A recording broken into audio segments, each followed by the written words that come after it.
এই গল্পটা আমি সব জায়গায় বলি। একটা ছোট এক্সপেরিমেন্ট আজকে আপনারা করতে পারেন। এখানে আই গেস আমরা সবাই সালাম দিই, ঠিক না? আসসালামু আলাইকুম, আপনার উপর শান্তি বর্ষিত হোক।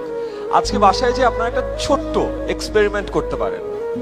আমরা সচরাচর কিছু মানুষকে কিন্তু সালাম দেই না, যেমন আমাদের সিএনজি মামা, রিক্সাওয়ালা মামা, আমাদের টঙের মামা, বাসের কন্ডাক্টর, বাসের ড্রাইভার, উবার পাঠাওয়ের ড্রাইভার বা রাইডার, আমাদের বাসায় যে মহিলাটা কাজ করে বা আমাদের বাসার দারোয়ান, এই মানুষগুলোকে কিন্তু আমরা সচরাচর সালাম দেই না। আজকে বাসায় যে একটা ছোট কাজ করে, আপনার দারোয়ান কিন্তু আপনাকে প্রতিদিন সালাম দেয়, ঢুকতে সালাম দেয়, বেরোতে সালাম দেয়, যে সালাম স্যার, সালাম স্যার, সালাম স্যার। আমরা কিন্তু অনেক সময় তার সালামের উত্তর নেওয়ারও প্রয়োজন বোধ করি না, তাই না? আজকে ছোট্ট একটা কাজ করেন, বাসায় যে আপনার দারোয়ানকে আপনি সুন্দর করে একটা সালাম দেন, যে আসসালামু আলাইকুম মামা, কেমন আছেন? এবং মজার ব্যাপার হলো আপনি অবাক হয়ে তাকিয়ে থাকবেন যে আপনার দারোয়ান অবাক হয়ে গেছে। তার কারণ হলো এই যে ছোট্ট একটা কাজ আপনি করলেন, এটা তার সাথে আগে কেউ করেনি, এবং এটার কারণে সে আপনার জন্য সবকিছু করতে পারবে। আমার বাসায় যে কাজ করে যে মহিলা, তাকে আমি অলওয়েজ আন্টি বলি, কখনো বুয়া বলে ডাকি না। সেই কারণে নতুন বুয়া আসলে ঝামেলা হয়ে যায়।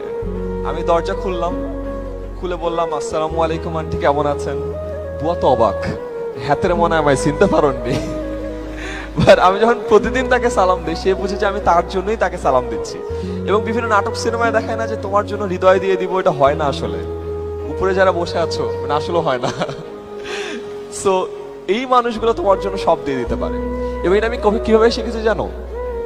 একবার আমি ঢাকা ইউনিভার্সিটিতে একটা ইভেন্টে ছিলাম, আসরের নামাজের সময় হয়ে যায়। সো আমি জাস্ট দৌড় দিয়ে যাই এফবিএস এর মসজিদ, ফ্যাকাল্টি অফ বিজনেস স্টাডিজ মসজিদে নামাজ পড়ে আবার দৌড় দিয়ে বের হচ্ছে। এক খুব সিনিয়র এক মানুষ, শ্বেত শুভ্র দাড়ি, একেবারে পুরো সেন্টের মতো, সে আমাকে একটা সালাম দেয়। আমি ছোট মানুষ, তখন কেবল ইউনিভার্সিটি থেকে বের হয়েছি, আমি কিন্তু ওইভাবে সালাম পাই না, তাও আবার এত সিনিয়র মানুষের কাছে। আমি আবার তাকে সালাম দিই, আসসালামু আলাইকুম স্যার, কেন সালাম দিয়ে অভ্যস্ত। একটু থতমত খেয়ে যাই। সে আমাকে বলে যে বাবা কি অবাক হলে? আমি বললাম যে জি স্যার, একটু অবাক হয়েছি। সে আমাকে জাস্ট একটা কথা বলে যে আমার না এরকম ছোটদেরকে সালাম দিয়ে তাদেরকে অবাক করতে অনেক ভালো লাগে, বলে হাসতে হাসতে সে চলে যায়। 2 বছর পর, পুরো 2 বছর পর আমি একটা জিনিস অনুধাবন করেছি। ওই মানুষটা ওই দিন আমাকে ছোট্ট একটা মিথ্যা কথা বলেছিল। ওই মানুষটার আসলে সালাম দিয়ে ছোটদেরকে অবাক করতে ভালো লাগে না। ওই মানুষটা আমাকে ওই দিন একটা জিনিস শিখিয়েছিল, যে সালাম ছোট হও বড় হও সবাইকে দেয়া যায়, এবং